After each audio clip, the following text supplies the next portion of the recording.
thank you so much for joining us at the show that asks you to pull out your chairs, get out your TTRPG books, and join us at the table, where we talk about all things Pathfinder and TTRPG related, and we have a really fun one. We're going to try a new, similar thing. We're going to do a deep dive series, multiple episodes talking about the Sorcerer, thought crafting, spell lists, bloodlines, feats, the whole bit, and how to build these for your world and for your crazy awesome ideas. But before we get into that, Mr. Michael Powell, please tell them who you are and where we can find you on that sweet, sweet internet. Well, as always, I'm Michael Powell, and you can find me all over the internet on my social medias, which is usually at Mr. Kapow. That's MRKAPAO. And how about you?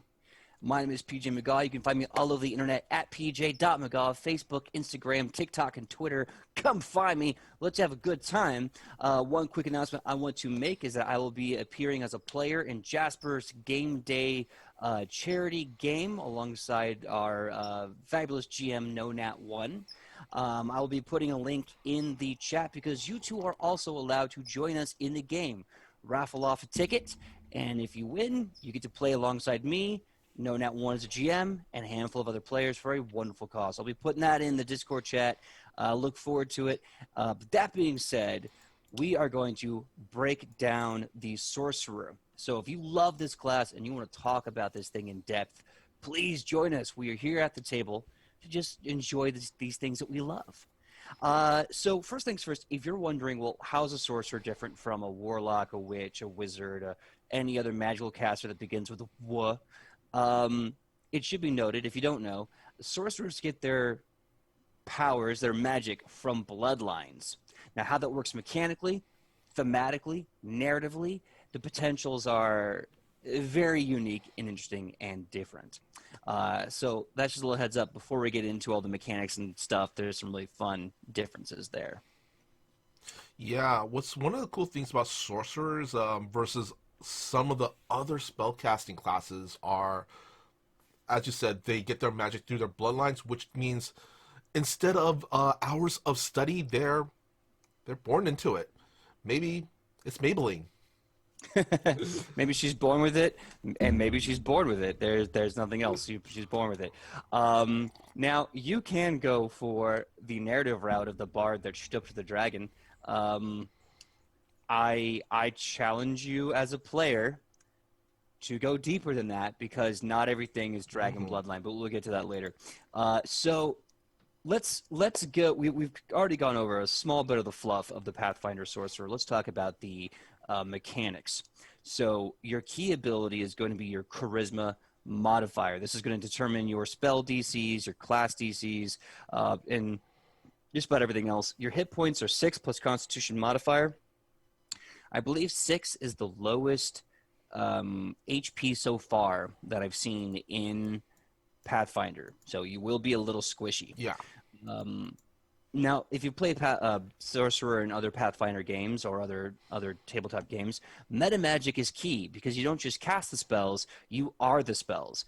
So meta magic in this case is these actions tweak your spells. You must use meta magic action or a meta magic action directly before casting the spell you want to alter. If you use any action, including free actions and reactions, other than cast a spell directly after, you waste the benefits of the meta magic action. So this is important. If you use any actions other than cast a spell directly after you cast meta magic in your 3-action economy, then you waste that meta magic ability. So if you think load up the meta magic, then fire the spell, you're good. Yeah. Yeah. Oh, I was going to say, one of the cool things about sorcerers is among the spellcasting core classes, they are the most flexible due to their meta magic abilities. Absolutely. Like in other games, like in order to make a wizard cast fireball in a way that doesn't kill all your teammates, you have to take a specific school of magic to know how to manipulate the fireball. As a sorcerer, you just manipulate it because it's a part of you.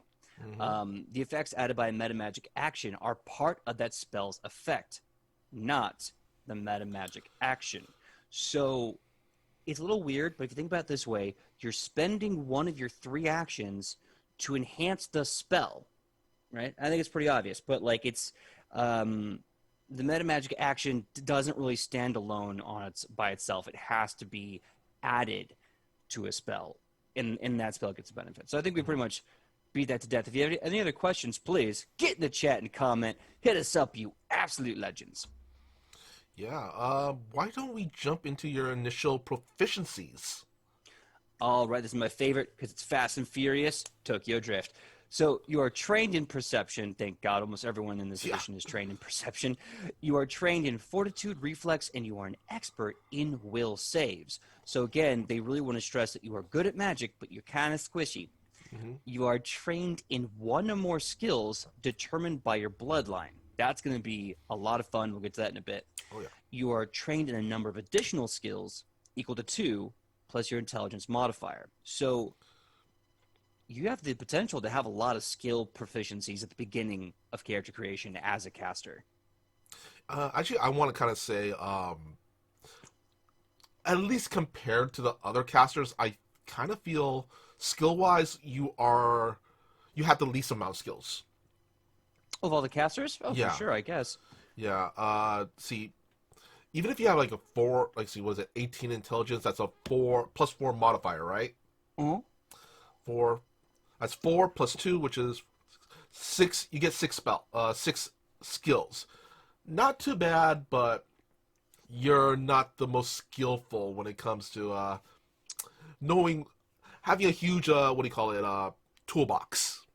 Well, don't forget, you also get 1 or potentially more than 1 from your bloodline as well. So if you do a little bit of pre-planning, if you kind of do what I call the boomerang effect, micro to macro, if you look at what your bloodline can give you, and any other skill proficiencies from, starting feats, general feats, ancestry feats, and this, you could probably have starting up 8 to 10 skill proficiencies.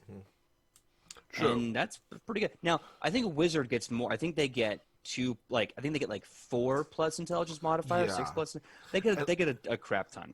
Yeah, and also the fact that their intelligence is what their spell casting ability is geared towards. Yeah. The one good thing though is that as a charisma based caster, your skills will, generally speaking, fall into more social skills, which is kind of ironic if you think about it, because most magic casters tend to skew less social, and you have more social ability only because the charisma modifier that your magic relies upon. But now, moving forward, you are trained in simple weapons and unarmed attacks. So you're going to be using hand-to-hand combat and probably basic clubs. Again, you got really cool magic powers. They really want you to use them. Yeah, and also I kind of want to say, do not foo-foo a club. A club is a very versatile weapon. Use a stick. A stick is very, very useful. Oh, yeah. Ain't nothing wrong with a stick, man, and the damage is pretty solid. I think the highest a simple weapon can go, generally speaking, on the dice is about a D8 of damage. Yeah. I kind of want to say you could throw a stick as well, I think, right? At least throw a club, I think. I think that will be in the math of the weapon. Yeah. And as a GM, you could easily say, okay, you can throw it 10 to 20 feet, depending on proficiency, and, maybe take it 1 dice level down. But also, I should say it says trained in simple weapons. Yeah, that still counts range. Anyway, your defenses. You are untrained in all armor, but you are trained in unarmored defense. So guess what? It's Robe City. You are going to be wearing all the robes. Not an armor boy. You can take feats if you really want to get armor.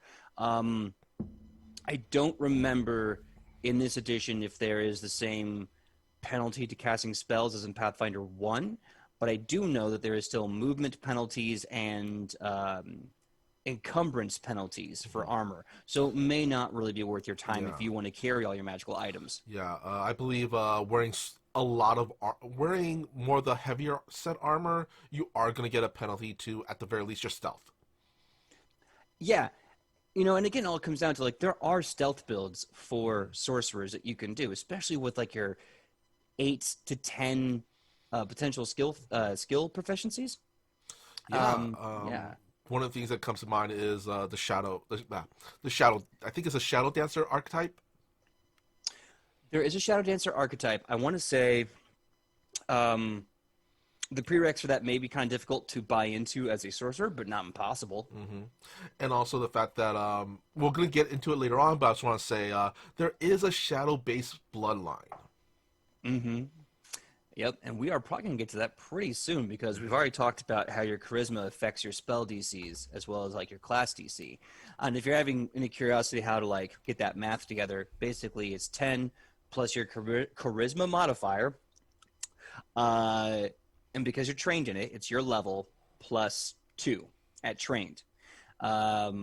Trained, expert, master, legendary, 2, 4, 6, 8, jumps up like that. So level 1, let's be generous and say you have a plus 4 modifier to charisma. Your DCs should be about, let's see, 4 plus 1 is 5 plus 2 is 7. So you're starting off with a DC 17 at level 1. And that's very good. It's totally beatable, but also there's a lot of error, like room for error for low-level creatures. And if I got my math wrong, please correct me. I'm a GM. That's all I do is math. Yep, and let's see. What? And just I guess jump into class features now. Let's get down to it. Yeah, do you want to do well, we can skip ancestry and background. Say, I was gonna say, sure, I'll do ancestry background. You get an ancestry and background feat. Boom. Now, don't get me wrong. This is important because this is the level 1 of your build, and everything matters, right? Your ancestry matters. Your background matters. These are bonus stats. Yeah. And feats that enhance your skills as well as feats that enhance your abilities. What do you guys think, as we're going through this, would be a great ancestry for, I don't know, maybe we'll pick and choose our bloodline and see which kind of bloodline we want to play with today. And I also want to point out, if you jump onto our YouTube channel and watch some of our ancestry videos we have up there, some of these ancestries have really cool feats that are very useful. Mm-hmm. And that's actually kind of interesting because caster feats are always hard to choose from. Like, my brain is very melee. I like numbers, I like melee, I like cool powers. And I think of all the wizard or all the casting classes, sorcerer has the coolest powers. But also a lot of them just give you more magic, which is always good. Free magic is best magic. And for me, I'm somewhat of a DMGM's nightmare because I enjoy those "F you pay me" feats. Yes, that's what I call them. I like to call them "F you pay me" skills, where it's like where the GM's like, "Oh, I'm sorry, I don't think you could do that," and then you go, "Nope, it says right here, I can. F you pay me, give me the thing." But the next thing that you do get is something called Bloodlines, which is pretty much the central part of your character. Says here, choose a bloodline that gives you your spell casting talent. This choice determines the type of spells you cast and the spell list you choose from. Additional spells you learn and additional trained skills. You also gain focus points and special focus spells based on your bloodline. The bloodlines are presented in whichever books that you choose your bloodlines from. Are we going to jump right into bloodlines right now, PJ? Let me go over a little bit first of what you're going to get from a bloodline, and then because I think we talked about it a little bit in the description, but you're basically going to get a spell list. These are spells that come from your bloodline specifically. You can learn your own, and then you have this other list that you just have because it's in your blood. And then what those spells come from, like your source of magic, divine, aberrant, primal, occult, whatever. Sorry.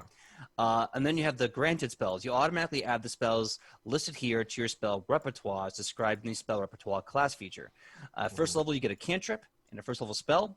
You learn the other spells on the list as soon as you gain the ability to cast it. It'll make more sense if we break them down for you. Bloodline spells are basically a special power that you have to take a feat to get. Mm-hmm. And last but not least, you have Blood Magic. These are more really cool things that you can use the focus points for. And if you don't know or don't remember focus points, basically they're kind of like free abilities or powers that you have to cash in a point for, and you get them back if you just take 10 minutes to refocus. You get 1 point. Yeah, one of the things I like to call them is, even though they're like powers and abilities, I like to refer to them as rechargeable feats. Yeah, they're rechargeable powers, rechargeable feats. It feels a lot like they took some of the powers from earlier game systems and found a better way to create a character that can use them. Yeah. And like, you're no longer using key points. I mean, you kind of are, they exist, but the key points are basically just focus spells, as opposed to like, I have like 29 key points, I'm going to flurry of blows and this and that. And Oh, yeah. Oh, by the way, I also want to point out the maximum number of feat points you can have is 3. So yeah, 3. Mm-hmm. That's Yeah. the magic number. I think that's like the magic number of Pathfinder. 3. 3. It definitely can be, that's for sure. Yeah. Also like to point out that one of the cool things about sorcerers that makes them one of the most flexible spellcasters, at least of the core classes, is the fact that they have access to every single type of spell list, but you have to choose at level 1 which you get access to, because you have access to divine, you get access to occult, arcane, basically all of them. But you just have to decide at level 1 where you want to go.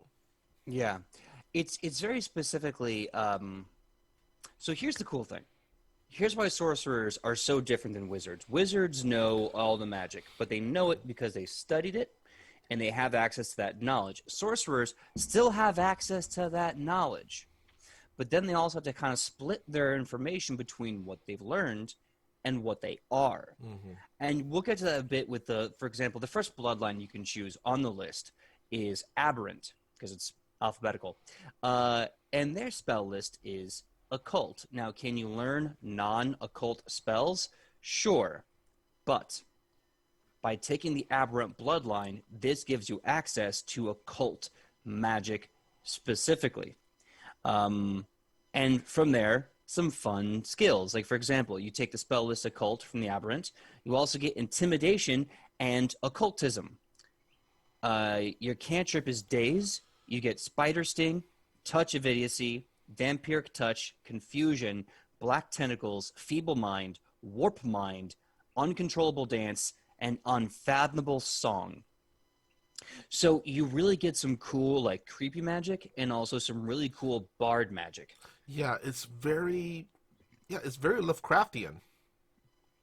Yeah.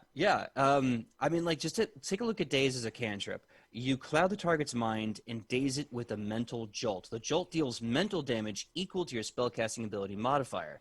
Low damage, but guaranteed damage. You don't have to roll for it. The target must attempt a basic will save.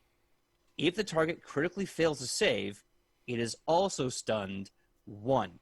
Now, here's the thing. This is a 2-action cast. I don't see any roll to hit. I think if I'm reading this correctly, please correct me in the chat, it looks like you just give them damage equal to your modifier for free, and then they make the will save. The will save then is for being stunned. That sounds a little broken, so someone please correct me. I don't think that's right. Actually, I think that's exactly what it does. You get that automatic damage, which is equal to your spellcasting modifier. And if your target critically fails their basic will save, they become stun 1. I love this as a cantrip. And here's the crazy thing, people at home. Daze, for every 2 levels it's heightened, and it's a cantrip, so it automatically heightens to half your level, adds an extra D6.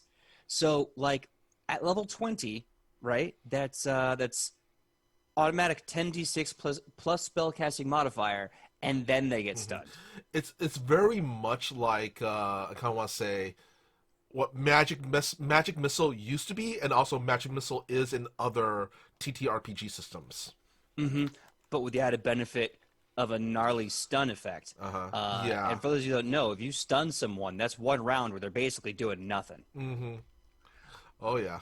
Oh, I honestly, I've looked through the cantrip list, and honestly, PJ, one day we should just do, a let's see, one of these videos where we're just doing cantrips. Like, let's rank the cantrips. I'm down for that. We'll have a cantrip cookbook and just talk Yeah. about how you can spice up your life with cantrips. Mm-hmm. No, but I love Daze because I think in other games Daze just like has a slight effect. It doesn't do any damage. So this is amazing. Yeah. Spider Sting, Touch of Idiocy, all those are great creepy spells and bard spells. And if you don't know what an Aberrant is basically like a Cthulhian monster from the moon. Its anatomy makes no sense. Could I also point out another spell I really like on this list is Touch of Idiocy, because basically the target has to attempt a will save, and on a success, yeah, they're unaffected. Failure, Stupefied 2. Critical failure, Stupefied 4. Oof. And Stupefied basically is major penalties to all of your like casting stats. Taking a -4 to your casting stats, if you're fighting a wizard, that's gonna ruin that boss fight for the GM. And you could also, with the right skills, stats, and probably archetype, you can make a grapple. It's not impossible. It might be a little difficult to play, but you can make a somewhat decent grapple sorcerer and basically use Touch of Idiocy. Like, Absolutely. There is I need to get that back then. Yeah. But sorry. Links. No, it's fine. So like it would be a little mad, multi-attribute dependent, but you can absolutely do that with your sorcerer build. You can make a grapple sorcerer and blow people's minds as you just use your magic to just debuff them and then put them in a headlock. Another thing I want to go through is I think we should go through the Bloodline spells, because these are the special spells that only sorcerers have access to, I believe, right? I think everyone can get these spells, but these are spells that appear naturally. So, like, you don't have to learn these spells. You just get access to these for free. I think you still have to prepare them, or they're always prepared, but you have to burn a spell slot for them, but you get them. They're focus spells. They're special focus spells for the sorcerer. Oh, you mean the Bloodline spells, not the granted spells. Okay, my bad. I misunderstood you. Yeah. So these are quick and easy. So the Aberrant, the initial thing you get is a spell called Gotta be very careful when pronouncing this. The thing is, I know it's a tentacle, but I don't know if it's tentacular or tentacular. But either way, your arms turn into long, pliable tentacles, increasing your reach when you're delivering touch range spells and making unarmed strikes with your arms, such as a fist or a claw strike. It ups your reach to 10 feet. This doesn't change the reach of your melee weapon attacks. During the duration, whenever you cast a spell, you can add an additional action to that spell's casting to temporarily extend your reach to 20 feet to deliver a spell. And this focus spell can get heightened. Focus spells kind of work like cantrips in that they're automatically heightened to half your level, and if there's an effect for that heightened, it'll be listed on the spell. And can you correct me if I'm wrong, but can you use tentacular limbs to grapple? No. Okay. It says specifically for making unarmed strikes and for delivering touch range spells. I think in theory, if you can strike them, you can probably grapple them. However, it mentions also you cannot increase the range of like a melee weapon. Yeah. Well, either way, with this ability and some of the other touch-based abilities that this Bloodline has, archetype, monk, or martial artist would go great with this. Oh yeah, if you want to make like an octopus wrestler, in fact, I would even say to GM, yeah, you could probably octopus grapple grappler. with it. Hey, I seen that cartoon. We ain't talking about that. But what's cool about this is that when you heighten this, for every 2 levels you heighten this focus spell, you get an additional 10 feet to deliver a spell. You knew one of us was going to go there. One of us had to go there. I wasn't. You were damn Yeah. determined. Let's make technical jokes. Okay, I guess. Anyway, but the point about this focus point is this is an enhancement. It doesn't really serve a major offensive potential. It's there to it's a utility. Because I think eventually you can learn something called Shocking Grasp. This is where the game gets stupid. To be able to deliver Shocking Grasp from, I think it's a 5th level spell, somewhere between 3 and level 3 or level 5, either way. You can now deliver Shocking Grasp from about 30 feet away instead of right on top of someone. Can you imagine the sheer terror of going 30 feet in any direction and dropping over 68 lightning damage on someone? PJ? Yeah? Shocking Grasp is a level 1 spell. Level 1? Oh, I'm thinking of this. Yeah, you're You know thinking what I'm something thinking else. of? I built Shocking Grasp was a low level spell. I'm thinking of a character I had that automatically heightened to that level. Yeah. When we were doing the Heckin' Knights episode for Jasper's Game Day, I had to build the stats to the Paralictor in case you guys decided to beat him up. He had Shocking Grasp, but it was like a 4th or 5th level spell at the time, so oops. Either way, you can at level 1 do Shocking Grasp, add up to 10 feet. Mm-hmm. Yeah. Yeah. That's It's not bad. Anyway. Then, No, continue. your advanced bloodline spell is called Aberrant Whispers. It's 1 to 3 actions. 5-foot emulation or more targets each foe in the area, so it's an area effect. Willpower saving throw and a duration of 1 round. Pretty much, if you utter you utter phrases in an unknown tongue, very Lovecraftian, assaulting the minds of those nearby. Cthulhu's Cthulhu. Each targets must attempt a will save. Regardless of the result of the save, each target is then temporarily immune for 1 minute. You could increase the number of actions it takes to cast a spell to a maximum of 3 actions total, and for each additional action, increase the emulation's radius by 5 feet to a maximum of 10 feet for 3 actions. A success basically makes it the target is unaffected. Failure, the target is stupefied. 2, critical failure, the target is confused. And at heightened 3, the initial radius is increased by 5 feet. Yeah, so this is definitely a mage killer. It looks to me like the Aberrant so far is about basically crowd control and mage killing. The fact that you can debuff the mages in the area. Now, looking at this thing, it looks like it's really only going to get useful the higher level you are. Right away off the bat, it has potential, absolutely. But you're going to have to be right on top of the wizards unless you want to blow all 10 all 10, good lord. All 3 actions to get to that 15-foot emanation from you. So it's a really good way to stop an army of wizards. I don't know. I think it'd be better. I think it's better endgame though. Yeah. Do you want to take on the last bloodline spell, which is Unusual Anatomy? Yeah, Anatomy. Unusual Anatomy. It's a 1-action somatic. Duration is 1 minute. Non-concentration, so have some fun mixing and matching.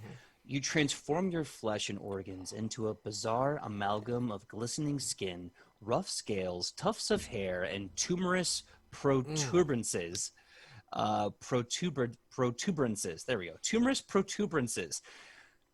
Say that 5 times fast. Yeah, seriously. The Pathfinder people, they have they gotta have like a thesaurus that they go through every time they write one of these things. Yeah. If this ability has 3 effects.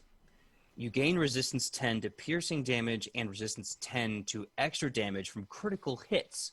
If the resistance is greater than the extra damage, it reduces the extra damage to 0, but doesn't reduce the attack's normal damage. So this is kind of interesting because any precision is going to do 10 less on you. But also, anytime someone crits you, you're going to be taking 10 less from a crit. which is fascinating. If the Yeah. resistance is greater than the extra damage, so like if the bonus damage from the crit is not 10 or more, then basically it just counts as a normal damage, a normal hit. Yeah. You also gain dark vision, which is, I mean, this could be good if you don't already have dark vision Yeah. because of your ancestry. Then it like for your human bonus. And this last one's kind of neat. Acid oozes from your skin. Any creature that hits you with an unarmed attack or a non-reach melee weapon takes 2d6 acid damage, which the resistance increases by 5, and the acid damage increases by 1d6 for every 2 levels after you get the spell. Yeah. I do have a question about this spell though. If your character has, say, your character or an NPC enemy has ability that would negate resistance, would this negate the resistance you get from unusual anatomy? I think that depends on the ability that negates resistance, because if it says all resistance or resistance of a certain number, then I believe that would still work. But I know that the thought process behind this is that your body becomes so potatoey, if you will, that the critical hit or the sneak attack or the precision dice, whatever, that's all going to your vital organs, right? The reason why sneak attack is so good is because you get a clean shot and you hit a vital part of the body. And since your body is now weird and doesn't exist like a normal person's body does, if they try to stab your liver, they're just going to get like a fatty tumor instead. Ooh. And that's why they're giving this bonus to precision damage from sneak attack and crit damage, because the idea is you no longer function like a normal person. You are a potato. Yeah. Oh, I just thought of something. Pair this bloodline with the Oozomorph archetype. Ooh, oh, yeah. No one's critting on you ever. Yeah. But anyway, and now we're at the final part of the Aberrant bloodline. There's a lot of stuff when you choose your bloodline, huh? Yeah, well, that's just it. Like this is the bread and butter that you're going to be experiencing for 20 levels. So Yeah. they really pack a lot into a little bloodline. Do you mind if I take the bloodline information? Finish it. All right. The bloodline information for the Aberrant bloodline is Aberrant Whispers shield one target's mind or your own, granting a +2 status bonus to will saving throws for 1 round, which means either I'm guessing for if you take an action, I kind of want to say, or is it a free action? You could give either yourself or a party member a +2 status bonus to will saving throws. Yeah, so effectively speaking, the blood magic, and this is another thing that's very cool about sorcerers.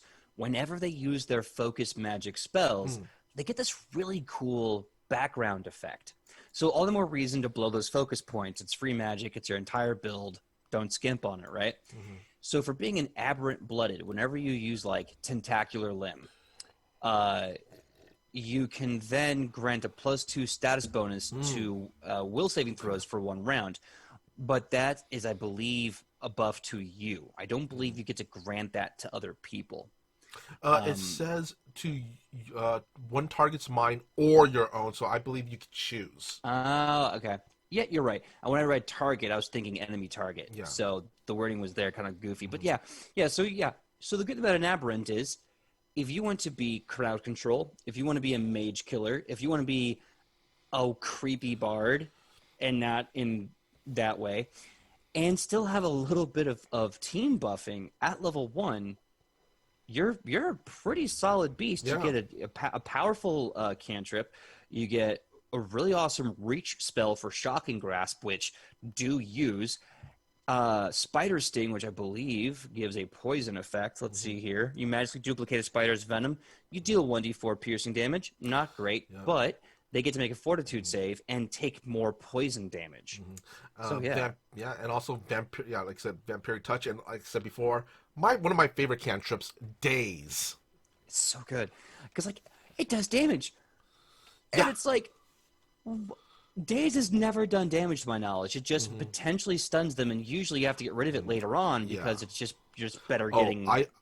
I love Pathfinder Days. Oh, Honestly, I think at this point it is going to be my favorite cantrip. I love reliable damage. I love that there's no roll to hit or no saving throw. The save is Well, only for the stun yeah. effect. I was gonna say That's there good. is a roll. There's a roll for damage, but that's when you heighten it, and yeah, it's automatically heightened. And who's gonna say no to free damage?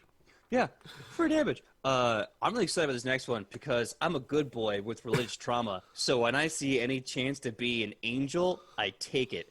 This next bloodline is called Angelic. So come up with your own story as to why angel blood or celestial blood is in you. But yeah, one of your forebears hailed from the celestial realms, or your ancestors' devotion led to their lineage being blessed by a god in some way. You get the access to the divine spell list as well as the arcane. So now you're dual wielding like cleric magic and wizard magic. It's dope. You get diplomacy and religion. You already have a high charisma modifier.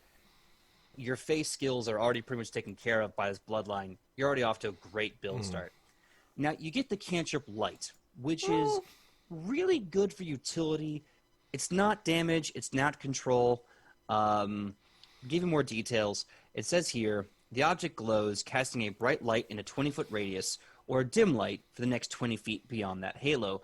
Like a torch, if you cast a spell on a second object, the other one goes away. You can only have one. At heightened at 4th level, it sheds light in a 60-foot radius and dim light for 60 feet. That's 120 feet of come kill us. We're in a dungeon. But it's good. It's a very good spell for those who don't have dark vision. I got a really it's a short but fun little story of a kind of a comedy one shot that me and some friends played once where I played a kind of a goofy if you've seen what do you call it Black Adler with Rowan Atkinson. Yeah, Rowan Atkinson, Blackadder. Yeah, that's a good one. There's a character called Lord Flashheart that I based a paladin on, and one of our cleric had the light spell, and they cast it on my character's codpiece. So my character's codpiece became the party's torch in the dungeon. Oh God, I'm trying to think of another funny time. I've definitely cast light on people. There's one edition where kobolds had light sensitivity, so if you cast light on their weapons, they would get disadvantages and penalties. That's good. It was fun. Now, what I love about this, first level, you get heal. Yeah. The heal spell in Pathfinder 2nd Edition is one of the best spells I've ever seen, because you basically spend 3 actions to cast it, 1, 2, or 3, your choice, and each action you use to cast it enhances it. So you either do like, a nice heal, like oh crap, I gotta heal you right now, boom, here you go, with 1 action. You get to do 2 actions to make it like, okay, I'm gonna go like Kaioken and really put some energy into it. Or for 3 actions, you turn your heal spell into a channel positive energy from 1st edition and make a 30-foot healing explosion. So this one spell covers all of your bases, and its potency drastically levels up with every level that you can cast it. It is deliciously perfect. There's a reason why heal is so powerful in Pathfinder 2nd Edition. It's been basically because when you get hit hard. Trust me. If you watch Edge of Legend on Wednesdays at 8 p.m. Pacific Standard Time, whenever Rufa gets hit, he gets hit hard. I do and don't feel bad about that. Because to be fair, you are fighting bosses, so they're supposed to be strong, but yeah, sometimes they're too strong, and I almost kill you guys. I just realized, honestly, we fight bosses more than regular minions at this point. Well, to be fair, if you haven't seen the Edge of Legend show, also I want to take a moment to shout out to the chat. Pengu-chan, I'm awake. Great to see you, Pengu-chan. We love having you here. Also, don't know if they're still in the chat, but Dark Tweets, great to see you in chat. Thank you for catching our audio blip earlier. Maynard for the win. Also loving to see you. We're talking deep dive on Sorcerer. If you haven't seen the Edge of Legends stuff yet, they basically have been systematically picking apart a whole army and their generals, and so they're fighting the generals, which of course, you got to make that a boss fight. Anyway, back to one of my favorite bloodlines, Angelic. So you get heal, and like Michael said, you're gonna need it. You get Spiritual Weapon, which is awesome. I think Alona just recently got that one. It is good, free, holy damage. If you want the details, basically, when you cast a spell, the weapon appears next to a foe that you choose within range, which is 120 feet, so you're good. You make a strike against that foe. Each time you sustain the spell, which only takes 1 action per round, you can move the weapon up to a new target within the range, which is a massive range, and strike with that weapon. The spiritual weapon uses and contributes to your multiple attack penalty. That's the one drawback, is that you will start stacking penalties using this weapon repeatedly. The damage of the weapon is 1d8 plus your spellcasting ability modifier. You can deal damage of the type normally dealt by the weapon instead of force damage in case they are potentially weakened by a hammer as opposed to force, but force is generally a good catch-all. And yeah, they're considered melee spell attacks. The weapon doesn't take up any space, does not grant flanking, so sorry rogues can't work with it, or have any other attributes that a creature would. It's just a ghostly weapon, and every 2 levels, the weapon's damage is increased by another d8. It's a second level spell. Yeah.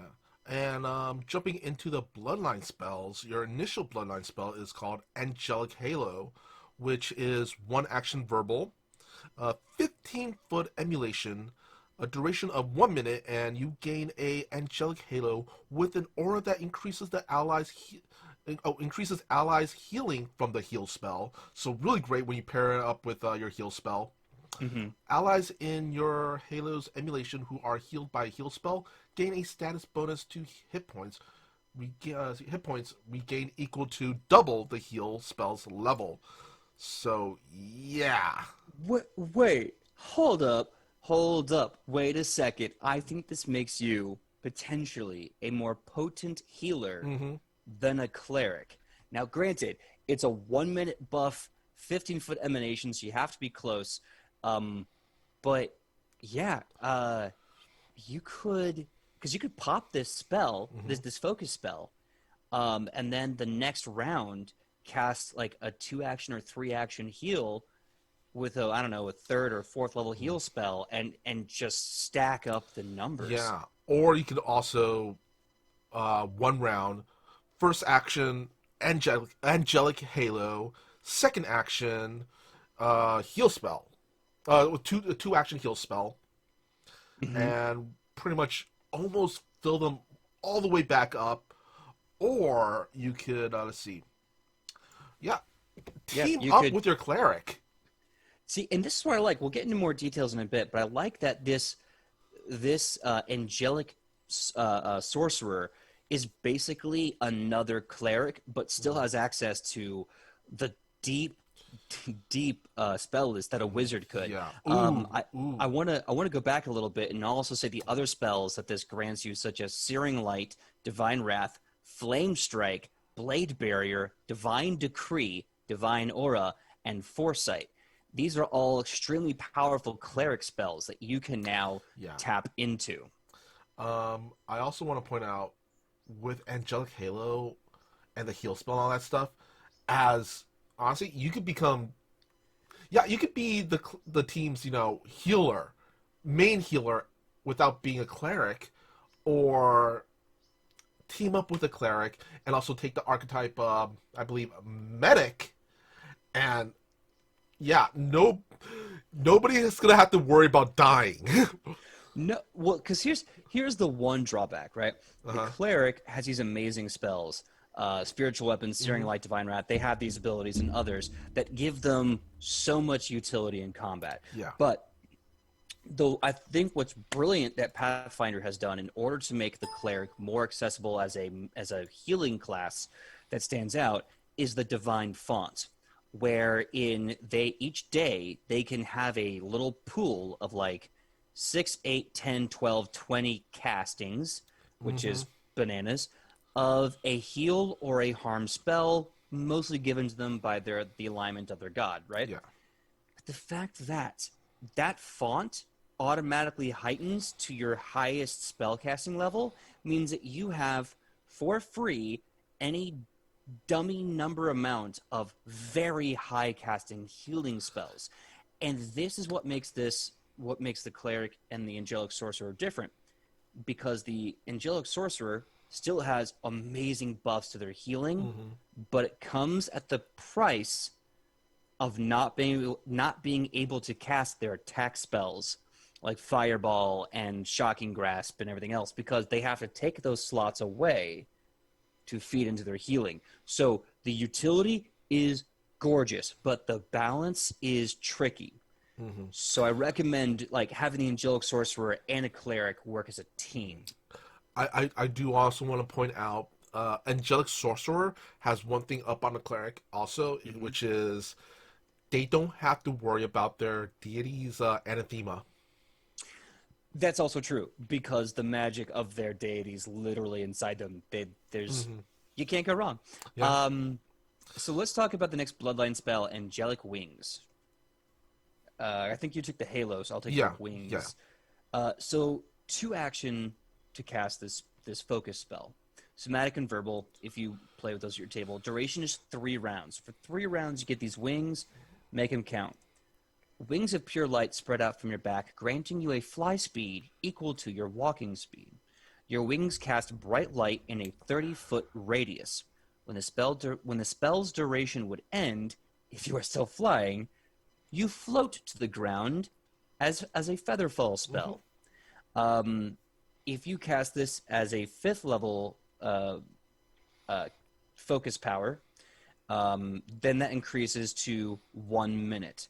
So the best you're going to get is 1 minute of a fly speed. Fly speed is still very good, and considering that you're not wasting the actual spell fly, is just more magic. More magic is good magic.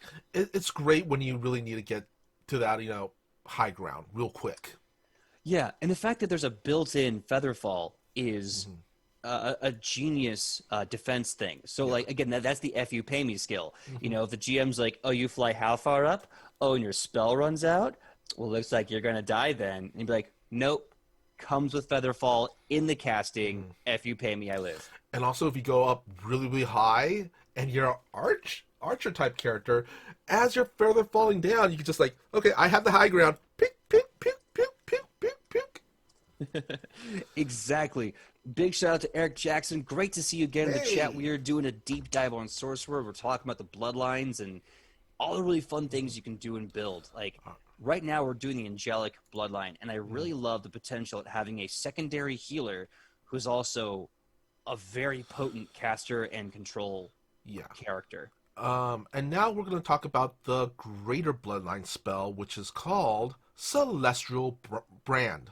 Let's see. It's 1 action, somatic, range of 30 feet, targets 1 evil creature, duration of 1 round. A blazing symbol appears on the target, cursing it to face divine justice. You and your allies receive a +1 status bonus to your attack rolls and skill checks against it.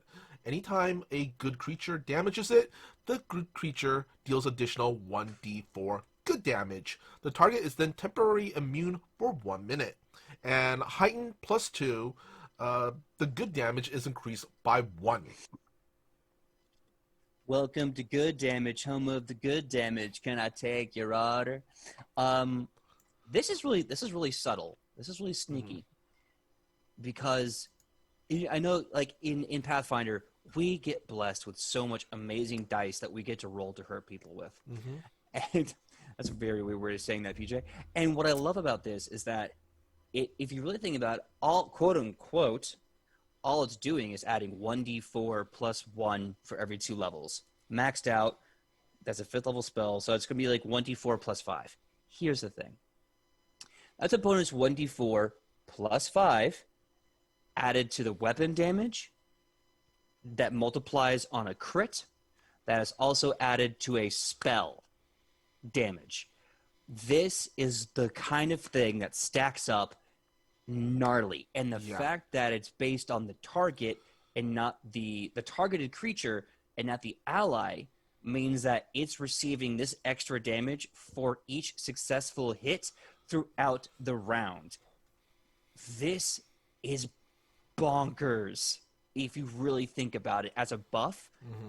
And the +1 to hit means that you're going to be getting dirty crits that much easier. +1 checks means you can grapple it that much easier, means you can intimidate it that much. This is so good, actually. It's so small, but it really packs a punch. Oh, definitely, definitely. This is a great buff spell, especially when you pair it up with the Blood Magic. PJ, why don't you take that? But before you do, real quick, Eric Jackson has a question. What happens to Featherfall if you hit them with Dispel Magic? Great question. So, rules as written, or the language as written, Eric Jackson, suggests that the Featherfall is an effect, not a spell. So basically, you fall to the ground as if you were using Featherfall. Same mechanics. However, since it is not actually the casted spell Featherfall, I don't believe it can be dispelled, rules as written. Now, this is a GM discretion. If as a GM you're like, no, I really want to do something about that, that's your choice. Yeah. And they kind of have to go with what you say. But I think rules as written, this is a built-in gimmick. It's not really a secondary spell. And worst comes to worst, hey, somebody tweet Paizo and get an official ruling on that. Jump in the chat, hit us up. But anyway, PJ, why don't you tell us about the Blood Magic ability of Angelic Bloodlines? Sure thing. If you just jumped into the chat, whenever you use a focus power or a focus point as a sorcerer, there's this background effect, your Blood Magic. An angelic aura protects you or one target, granting a +1 status bonus to saving throws for 1 round. So you're further buffing your team's defenses by giving them a +1 bonus, and that's a status bonus on a circumstance bonus. So that means that stacks with other bonuses. Yeah. Come at me. And actually, I like this better than Aberrant Whispers from the Aberrant Bloodline because the Aberrant Whispers is +2 to will. This is +1 to any kind of saving throw. Yeah, and that is going to come in handy because will saves are crucial early levels because some of like the spells that you're going to run into can be pretty powerful, especially if you're fighting an enemy bard. Some of their magic low levels can be nasty. Yeah. But a +1 to everything is great against fireball reflex saves, poison fortitude saves. It's going to be great. Yeah. Anyway, now let's jump on to the next bloodline. And if PJ is a good boy, then I'm a bad boy. Oh, no. It's the demonic bloodline. Demons debase all they touch. One of your ancestors fell victim to their corruption, and you are burdened with that glorious sin. I paraphrase. I changed the last part there a little bit. All right, it works for me. The granted, you get access to the divine spell list, which means you potentially have access to healing. Great spell. You also get the bloodline skills, intimidation, and religion, and granted spells, which include the cantrip Acid Splash. Acid Splash is another great cantrip. I think you, PJ, you and I, we've talked about Acid Splash before. Oh my god, it's amazing for Maguses. At least in this edition, it's absolutely amazing in Pathfinder 2e. Really quick, Acid Splash is a 2-action spell, somatic and verbal, range of 30 feet, targets one creature, and pretty much you could shoot out a glob of acid that splashes your target and nearby creatures. Make a spell attack, and if you hit, you deal 1d6 acid damage plus 1 splash acid damage, and on a crit success, the target also takes 1 persistent acid damage. Heightened third, the damage increases to 1d6 plus your spellcasting modifier, and persistent damage increases to 2. Fifth is 2d6 plus your spellcasting modifier. Persistent is up to 3, and then your splash to 2, and then further to 3d6, and 4 to 3, 4d6, then to 5 and 4. Yeah, I love this because if you remember Pathfinder First Edition, the cantrips were rough. They were good for what they were, but honestly, you were just better off using a dagger sometimes if you just needed to damage something. Don't get me wrong, the utility, having Detect Magic as a cantrip was amazing. But what I love about this is they've definitely made Acid Splash a contender. The fact that you have a cantrip AoE with 1d6 and persistent damage, that's a hanger on to. Keep that in your book. Persistent damage can be so insane. We literally, in Edge of Legends, once again, Wednesdays at 8 p.m. Pacific Standard Time, I think we killed something with just persistent damage. We killed a boss with persistent damage, or at least made them go away. I forgot what it was, but yeah, for sure you killed a creature with persistent damage. Oh yeah, you killed a big sandworm with persistent damage, because there was the damage that you dropped, the damage that Woodward put on them, and I want to say someone else put some other damage on them. No, I put 2 persistent damages on them, 2 different types. Well, Woodward did too with his mushroom spore. Yeah. It was like 2 or 3, and by the time they got their next turn, they just died from persistent damage. Yeah, I think I dropped Alchemist Fire and Acid.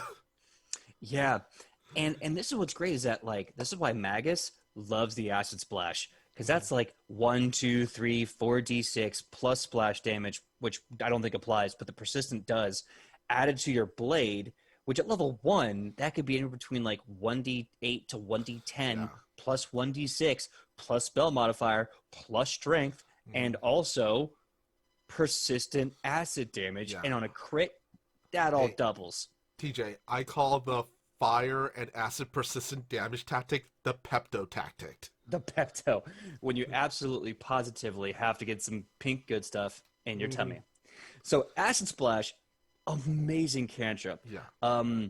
Really fast, do you want to go over the other granted spells just from 1 to 9? Sure. There's also 2nd level, you get Enlarge, 3rd level, Slow, 4th level, Divine Wrath, 5th level, Abyssal Plague, 6th level, Disintegrate, 7th level, Divine Decree, 8th level, Divine Aura, and 9th level, Implosion. I just want to read this because this sounds insane. You crush the target by causing it to collapse in on itself. You deal a flat 75 damage. No discussion. The first time each round that you sustain the spell after that, you must choose a new target to be the subject of the same effect. The same creature can never be targeted more than once, because that would get insane, with a single casting of this spell. You also can't affect more than one creature per turn with Implosion. You can't target a creature that's incorporeal, gaseous, or liquid, or otherwise lacking a solid form. This spell can be sustained up to 1 minute. That's 10 rounds. That is a total of 750 damage. And it can be cast at level 10. It can be a level 10 god spell, and the damage is increased by 10 to a total of 85 damage. Yeah, this is another one of those, as we call it, the FU Pay Me spell, because, it states right off the bat how much damage it's gonna be dealing. There is no debate. It is 75 damage. Now, granted, you have to jump the spell around to different characters because they realize just keeping it on one guy doing 75 damage every round, that's gross. Yeah. That is gross. I do have a question, though. These spells that you get from your Bloodline spells, do they heighten automatically, or do you still have to get them as whatever level you want to get them as? That's a great question. So the granted spells are basically spells that you automatically know and have prepared, if you will, because you are still prepared, kind of spontaneous, but also still kind of prepared spellcaster. So there's your list of spells that you have to that you learn from your arcane spell list, and then these are the spells that are always automatically there, and you can basically just pick out a spell slot at any time and cast Fear, Enlarge, Slow, Divine Wrath, assuming you have that level of spellcasting unlocked. So, for example, you can cast Fear, which is your first level spell, at 9th level automatically. You still lose a spell slot, so it's not entirely... Does that make sense? Am I over-explaining? Yeah, no, I think that makes sense. Yeah, but anyway, I'm also looking at the time we have. Let's jump forward to Bloodline Spells. Their initial one is called Glutton's Law. Jaw. Okay. I don't know. I like the name Glutton's Law better, but yeah, Glutton's Jaw. It's a 1-action somatic and verbal. One duration is 1 minute, and your mouth transforms into a shadowy maw bristling with pointed teeth. These jaws are an unarmed attack with a forceful trait, dealing 1d8 piercing damage. And if you hit with your jaws and deal damage, you gain 1d6 temporary hit points. And heighten 2, the temporary hit points increase by 1d6. Yeah, this is a nice natural weapon to have. If you want to take your sorcerer into the fight, the fact that you're constantly getting temporary hit points, now they don't stack, but you're still having that 1d6 buffer, really nice. The D8 damage is solid. That's basically like a broadsword, if you will. The forceful trait here is interesting because it adds a +1 to your it adds a +1 to your damage depending on how many dice are being rolled. Now, it doesn't say that the jaw gets more dice at all. You can maybe make an argument for a monk hand wraps maybe, but right now it's 1d8. And on another attack, it could be a 1d8 +1, plus maybe strength. So it's a solid weapon that constantly keeps you, buffed. It's kind of good for a level 1 focus point, or focus spell. I'm also going to say it kind of reminds me of Gluttony from the anime Full Metal Alchemist. Oh, it's just eating nom people. nom nom nom nom. Why don't you tell us more about the advanced Bloodline spell? Swamp of Sloth, finger gun.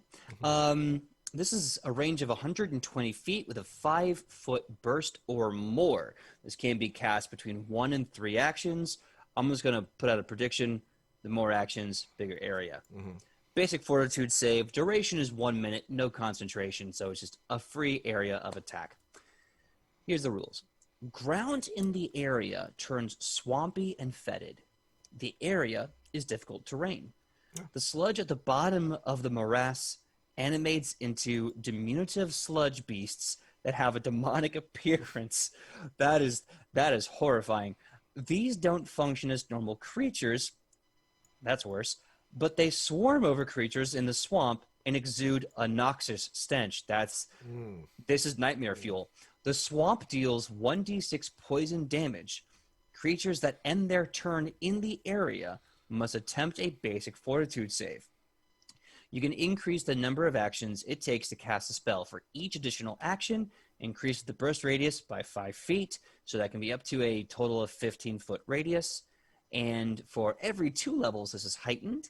That is increased by 1d6, and the initial radius before you cast more actions is increased by 5 feet. So now we have a very interesting area of attack spell. Difficult terrain, poison damage that can get pretty high. I want to say by end, let's see, 2, so it's 5, 7, 9, 11, 13, 15, 17, 19. So by end game, 1, 2, 3, 4, 5, 6, 7, 8. You have about a good 8 to 9. It's 8 to 9 d6 of damage But more impressively, 1, 2, 3, 4, 5, 6, 7, 8. It is about a 40 to 50-foot radius before you put more actions into casting the spell. Yeah. That's This, huge. yeah. This is the spell that Shrek wishes he had. Get out of my swamp. No, really. Get out of my swamp. You're going to die. All right. And then we have the greater bloodline spell called Abyssal Wrath. I don't know what I'm doing. It's a great name for a metal band. Let's see. 2 actions, somatic and verbal, 60-foot cone. Saving throw is a basic reflex. You invoke the energy of an abyssal realm. Ooh. The damage type of the spell, 1 energy and 1 physical, are based on the result of rolling on the table below. So basically roll a 1d4, and at a 1, the realm is skies. Manifestation is bolts and lightning and flying debris. And the damage type is bludgeoning and electricity. At a 2, deaths, then which is acid and demonic shells. Acid and slashing. 3, it's frozen, which is frigid air and ice. Damage type of bludgeoning and cold. And then 4, volcanic. Jagged volcanic rocks and magma. Fire and piercing. Basically, depending on the damage types, you deal 4d6 damage of each of the corresponding damage types to each creature in the cone, which is an 8d6 total damage. And at each level of heighten, the damage for each type increases by 1d6. This is insane. I want to put this out there how insane this is. At end game, whatever. For 2 actions, it's not even a spell. You're just using a power that does 18d6 damage to a 60-foot cone that is on a basic reflex, meaning if they critically fail, that doubles that dice. Yeah. They could take up to 36d6 damage in that cone AoE. This is so good. And the fact that it's all damage types pretty much, depending on the d4 dice that you roll. Yeah. So you might be a little bit out of luck if the spell is a hit on something with a resistance towards some type of damage. But regardless, the number is going to be so high, it's going to hurt. Yeah, you're going to be putting enough pain downwind that you're going to hopefully overcome some resistance. Now, obviously, immunities are immunities, and you're going to be screwed there. Mm-hmm. But with a potential 18 to 36 D6 at endgame, I hope and I promise you're going to hurt this guy. 2 different types of damages, too. So if they do have resistance to one, most of the time they'll have resistance to the other. Or if they have a weakness to any one of those, that's free damage on top of that. Oh, yeah. Mm-hmm. I'm going to do the blood magic really fast since you've wrapped up Abyssal Wrath. The Corruption of Sin weakens a target's defenses or makes you more imposing. Either a target takes a -1 status penalty to AC for 1 round, or you gain a +1 status bonus to intimidation checks for 1 round. You know what? I don't even care about that bonus to intimidation. That's whatever. That's nice. But that -1 to an enemy AC, that means the difference between a hit and a dirty crit. Yeah. That's amazing. I do want to say, at first level, one of your granted spells is Fear. So that +1 status bonus to intimidation checks for 1 round, that does benefit it. Yeah. Well, it says blood magic is procced when you use a focus spell. I don't think it uses when you use a... Yeah. Or a granted spell. No, you're right. You are right. Or a granted spell. So if you cast Fear, you can also give them a -1 to AC on top of anything else. Oh, that's so good. That's nice. So good. That's nice. But anyway, let's move on. And as we said before, PJ's a good boy. I'm a bad boy. But if you want to be a super bad boy, we got the Diabolic. Yeah, PJ, no, we why don't have you the take worst this? boy. Will do, will do. Also, quick hello in the chat to Penguin Witch Doctor. Yeah, there's like, I hit roll 18d6. I don't even want to know what that damage would look like. I have a Diabolic. Devils are an evil with a silver tongue, and one of your ancestors dallied in darkness or made an infernal pact. Your spell list is divine, much like the angelic and demonic. You are trained in deception and religion as skills. So again, with that high charisma for being a sorcerer, this is great. Granted spells, you get the Produce Flame cantrip. Right away, a small ball of flame appears in your palm of your hand as you lash out with it, either in melee or at range. That's dope. You have 2 weapons here. Make a spell attack against your target's AC. This is normally a ranged attack, but you can also make a melee attack against a creature in your unarmed reach. On success, you deal 1d4 fire damage plus your spellcasting ability modifier. On a crit success, the target takes double damage and a 1d4 persistent fire damage. And both the damage of the hit and the persistent fire damage on a crit goes up by 1d4 to a total, I believe, of 10d4 plus 10d4 persistent. 10d4 persistent is insane, but this is a good cantrip is what I'm trying to say. You also get Charm, Flaming Sphere, Enthrall, Suggestion, Crushing Despair, True Seeing, Divine Decree, Divine Aura, and Meteor Swarm when you absolutely positively have to blow up everything on the map. Yeah. PJ, let's look at Crushing Despair for a moment. Ooh, this is a nice this is a really nice debuff. Do you mind if I take this? No, go right ahead. 2 actions, somatic and verbal. The area of a 30-foot cone. Saving throw will. Duration of 1 or more rounds. You inflict despair on creatures in the area. The effects for each creature is determined by its will save. Critical success, the creature is unaffected. On a success, for 1 round, the creature can't use reactions and must attempt another save at the start of its turn, and on a failure, it is slowed 1 for that turn as it sobs uncontrollably. Failure, God. as success, but the duration is 1 minute, and critical failure as failure, and that creature is automatically slowed for 1 minute.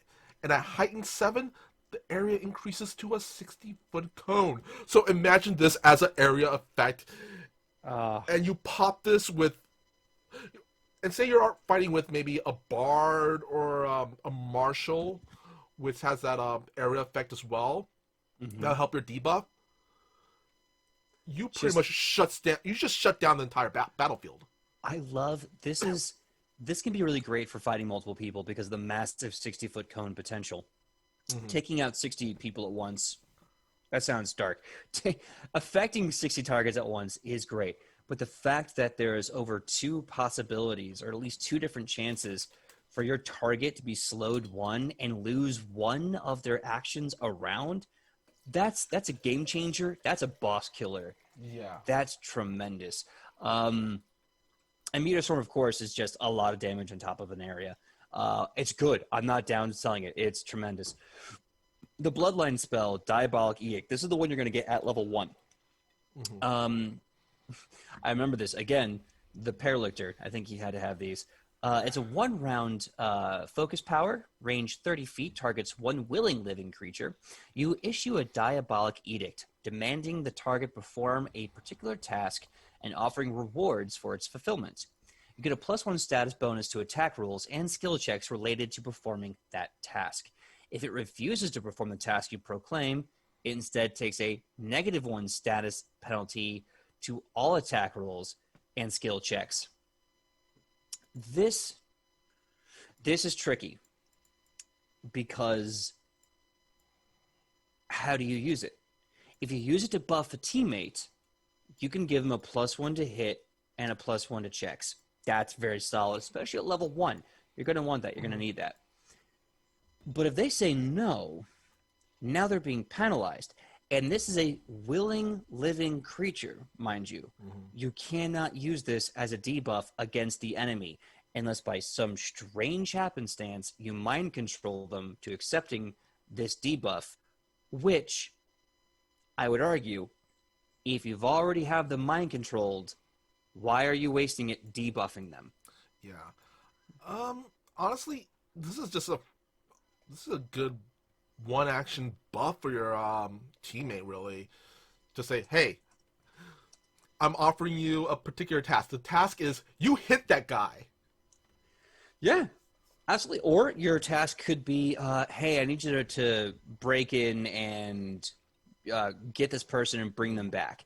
They get +1 to attacks if they have to knock them unconscious. They get +1 to grapples, +1 to rope use. Oh. It's pretty solid. The more you You know kind of what? expand your mind on it. I'm in my roof of mine now, and if you lawyer somebody, like, yeah, it's a enemy, but if you offer them choice, and they're willing to take it, if you somehow like just lawyer them well enough, this might work. This might work as, what do you call it? Insurance. Yeah, I think it really could. I think obviously the big thing about trying to lawyer someone, all you're really doing is trying to out-lawyer the GM, and the problem is that's a communication breakdown. Because if you're constantly trying to keep a secret or outwit the GM, that can be fine. But if you can't communicate that clearly enough, then it's like, how do I know to give you the benefit of outwitting me? You know what I mean?